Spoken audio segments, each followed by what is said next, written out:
Hi friends, welcome to AVR times.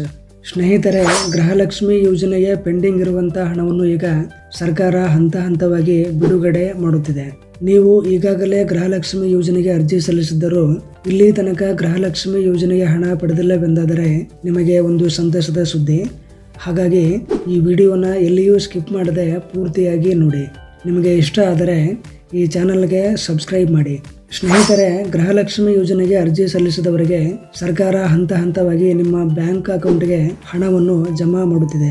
ನೀವು ಕೂಡ ಗೃಹಲಕ್ಷ್ಮಿ ಯೋಜನೆಗೆ ಅರ್ಜಿ ಸಲ್ಲಿಸಿ ಯಾವುದೇ ಹಣವನ್ನು ಪಡೆದಿಲ್ಲವಾದರೆ ನಿಮಗೂ ಕೂಡ ಸರ್ಕಾರ ಗೃಹಲಕ್ಷ್ಮಿ ಯೋಜನೆಯ ಪೆಂಡಿಂಗ್ ಇರುವಂತಹ ಹಣವನ್ನು ನಿಮ್ಮ ಬ್ಯಾಂಕ್ ಅಕೌಂಟ್ಗೆ DBT ಗೌರ್ಮೆಂಟ್ ಎಂಬ ಹೆಸರಿನಲ್ಲಿ ಹಣವನ್ನು ಜಮಾ ಮಾಡುತ್ತಿದೆ.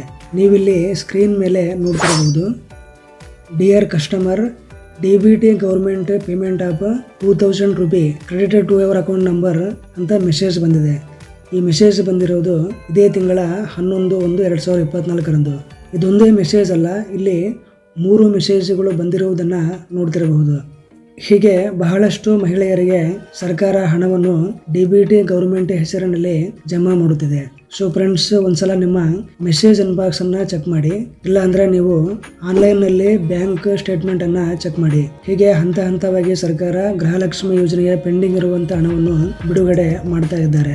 ಸೊ ಫ್ರೆಂಡ್ಸ್, ನೀವು ಇಲ್ಲಿಯವರೆಗೂ ಗೃಹಲಕ್ಷ್ಮಿ ಯೋಜನೆಯ ಹಣ ನಿಮ್ಮ ಅಕೌಂಟ್ಗೆ ಜಮಾ ಆಗದೇ ಇದ್ದರೆ ನೀವು ಸ್ವಲ್ಪ ಕಾಯಿರಿ, ನಿಮಗೂ ಕೂಡ ಬರುತ್ತೆ. ನೀವು ಆಗಾಗ SMS ಚೆಕ್ ಮಾಡಿ, ಇಲ್ಲ ಅಂದ್ರೆ ನೀವು ಬ್ಯಾಂಕ್ಗೆ ಹೋಗಿ ವಿಚಾರಿಸಿ, ಅಥವಾ ಆನ್ಲೈನ್ ಮೂಲಕ ನಿಮ್ಮ ಬ್ಯಾಂಕ್ ಸ್ಟೇಟ್ಮೆಂಟ್ ಅನ್ನು ಚೆಕ್ ಮಾಡಬಹುದು. ನಿಮಗೆ ಆನ್ಲೈನ್ ಮೂಲಕ ಬ್ಯಾಂಕ್ ಸ್ಟೇಟ್ಮೆಂಟ್ ಚೆಕ್ ಮಾಡೋಕೆ ಬರ್ತಾ ಇಲ್ಲ ಅಂದ್ರೆ ಕೆಳಗೆ ಕಾಮೆಂಟ್ ಬಾಕ್ಸ್ ನಲ್ಲಿ ಕಾಮೆಂಟ್ ಮಾಡಿ, ನಾನು ಇದರ ಬಗ್ಗೆನೂ ಒಂದು ವಿಡಿಯೋ ಮಾಡುತ್ತೇನೆ.